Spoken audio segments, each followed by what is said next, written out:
Welcome. Welcome. Welcome. I got to take all this in because this is, and I heard last night, I was at home and I was doing a lot of prayer and meditation and about this. I was going through my notes and Spirit was like, let the notes go, just be in consciousness. Wow,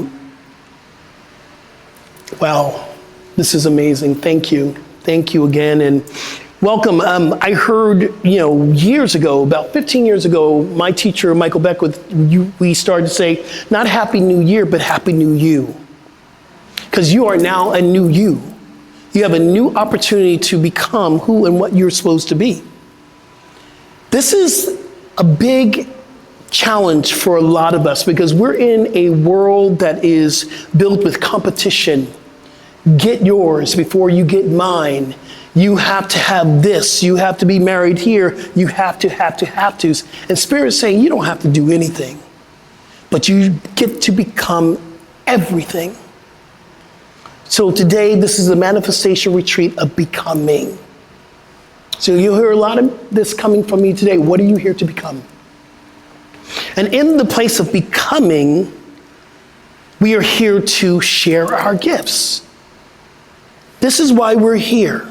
This is our purpose, is to share our gifts, our time, our treasure, and our talents. This is why we're here. This is a fulfilled life. Later on, after lunch, we're going to do visioning. And I'll talk a little bit about the visioning process. But the visioning process is not about getting something because you're mad at something else. It's about unleashing a new idea of what can I become? Where can I serve? Where can I give? So we're talking about intentions today. And that's a big part of our intentions. And there's a difference between intentions and goals. A goal is an attachment to the outcome of a situation. So we set a goal. We have a goal to go to school, graduate, get the degree. We have a goal to get a job. We have a goal to find that right and perfect mate. We have a goal to increase our income. That's a goal. It's attached to an outcome. Intention is what gets us moving. So I want you to look at intention as something different today. Intention, we always go, I intend to do something. So I'm going to pull from an incredible book by Wayne Dyer, Dr. Wayne Dyer. It's called The Power of Intention. And it was the first time when I read this book maybe about 18 years ago. I mean, when it first came out, I was at Agape and Michael Beckwith said, read this book. Because I kept saying, I'm intending to do it. And he said, no, read this book. So I'm reading this book and it was the first time that I heard intention as being different. So I want to share this with you. Intention is the energy we use to manifest our life. Because we're connected to a divine energy. And how does that divine energy show up? In different, what we call divine qualities. And this is what we're attached to, and this is the energy that we use to manifest our life. Unity.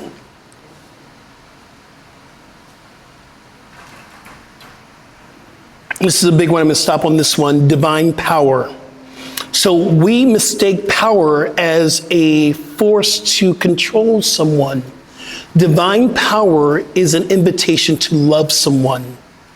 So there's a difference from human power and divine power. So for this, it's divine power. The power to heal, the power to love. Moving on, clarity. Connection. Abundance. Prosperity. Wisdom. Wholeness. Compassion. Kindness.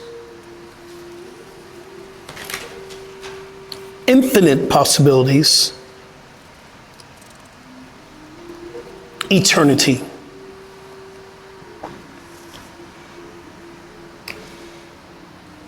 So we get to choose what divine intention is calling us to work with this year. What was the last one? The last one is called eternity, or eternal. I always teach from transparency. So I always teach from what I need to learn, and I learn what I need to teach. So my divine quality that is happening right now for me is I have three. It's abundance, prosperity, and infinite possibilities.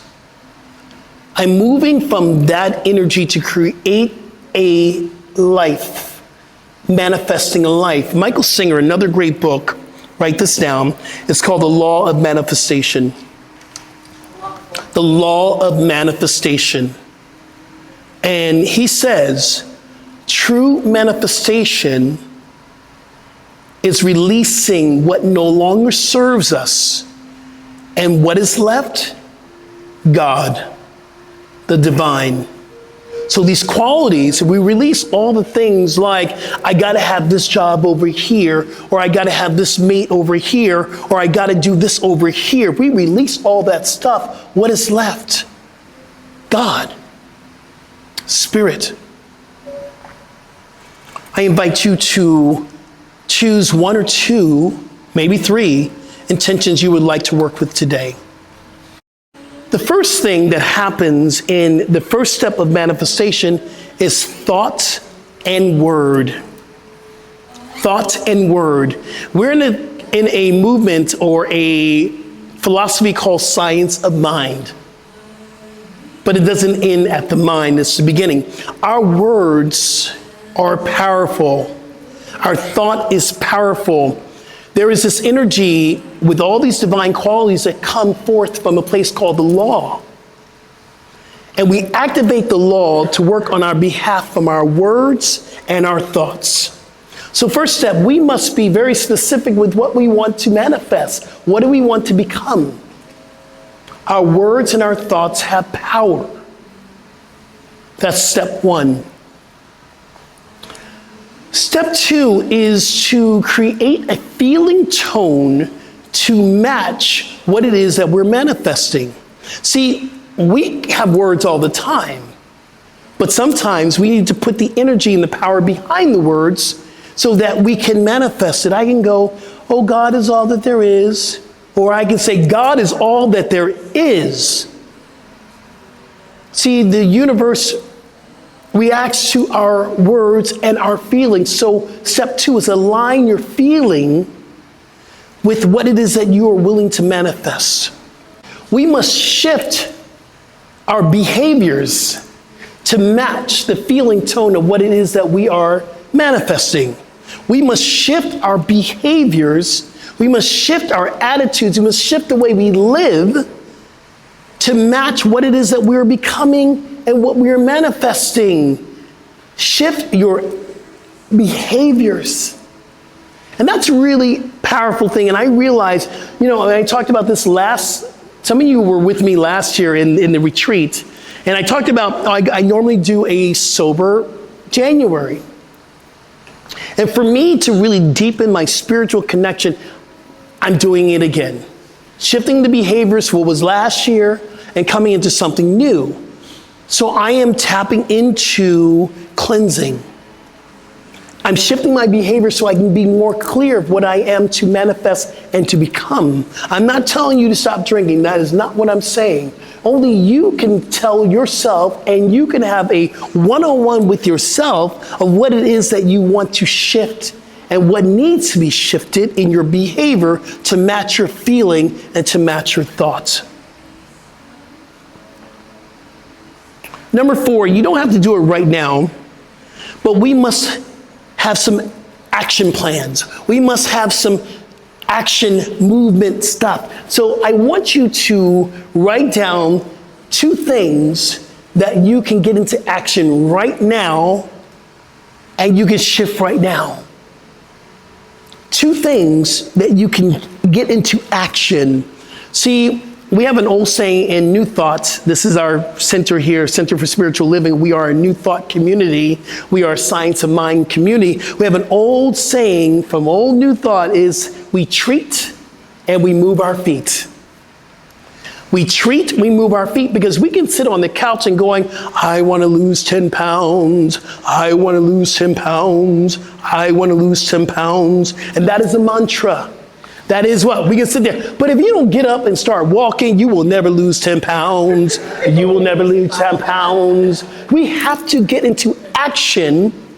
We have to get into action to manifest this life. Everything requires action.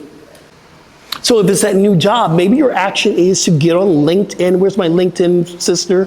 Where, hey, having that time, that connection to LinkedIn, maybe to get a new job, and maybe to create that CV or the resume. Maybe that's your action, or you're writing the book. Maybe you just need to sit down and write one line.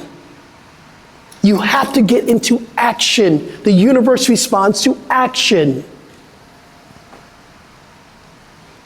So create your actionable plans that you can do. Number 5, this is a big one. This is where we have a heart-to-heart with ourselves. And we get to ask ourselves, what is standing in the way of me getting to action to manifest what I'm becoming? There's things that stand in the way. That's another heart-to-heart. It might happen today, it might happen next week. Well, we gotta be honest. Is it procrastination? Is it the fear and doubt and worry that we're not good enough? I deal with that all the time. It comes up in me, but I have the work and the tools that I can go, well, that's not my truth. I am worthy, and I do a lot of work around that. So if it's, I'm not worthy to have the mate, then we need to shift that thinking. It goes back to the thinking. What stands in the way? And in that process of what stands in the way, we get to have a little speaking to it. And we get to say, I let go of ... So I say, I let go of fear and doubt and worry right here, right now. Sometimes I'm walking around the house and I'm in my head. I'm actually saying affirmations. I am worthy. I let go of. I am worthy. I let go of. This is the work that we do. We must groove a new groove into our mind and our subconscious. This is subconscious thinking that we're not worthy. We get to make a groove, a new groove. So maybe your self-talk to you is, I am worthy. I am blessed. I let go of fear, doubt, and worry that does not serve me. I let go of judgments. I let go of what other people think of me. So we are willing to let go of. We've identified what we are willing to let go of. Now we get to look at, what are you willing to embrace? Because we opened up ourselves for the letting go of. But now what are you willing to embrace? See, the embracing is the thing. Everything that you're willing to manifest, it comes back to the beginning of this ceremony. What you're willing to manifest, you must be willing to become. What you're willing to manifest, you must be willing to become, because manifestation is about becoming. What are you willing to become here? So your work around that is, I am willing to become what? ... You get to write that down. I'm willing to become, I'm willing to become, I'm willing to become. And your final step in manifestation, and this is where, if you are like me and you like to have a nice clean house, this is where it might trip you up, because I don't like to have posters and stuff all the way, but you gotta get your statement of truth. Your statement of truth is a reminder where you place everywhere you need to, like in the bathroom on the mirror, or like on your desk, or on the refrigerator. Your statement of truth is a reminder of the truth of what you're becoming, of what you're manifesting. And your statement of truth might be, I am a spiritual leader and I'm here to lead the world. Or it might be, I am a healer and I'm here to heal the world. I am a teacher, I'm here to teach the world. I am a lover. I'm here to love in my relationships. Whatever you're working with, you have to have a statement of truth of what you are becoming, of what you're manifesting, and put it everywhere. So when you get into your car, the first thing you see is I am. The greatest mantra we have is I am. I am, I am, I am. And whatever you put behind that I am is your truth. I see a few of them here. Barbara's wearing them and Rev Tina's wearing them. It's one of the t-shirts I created that says, I am love. It was a time, and that shirt came out of a time I didn't feel like I was loved. That shirt came out of the pandemic. And the pandemic brought back this whole thing. What are you? The I am. The I am. The greatest mantra we have is the I am. Deepak Chopra teaches that. Let's take a deep breath in. Big exhale.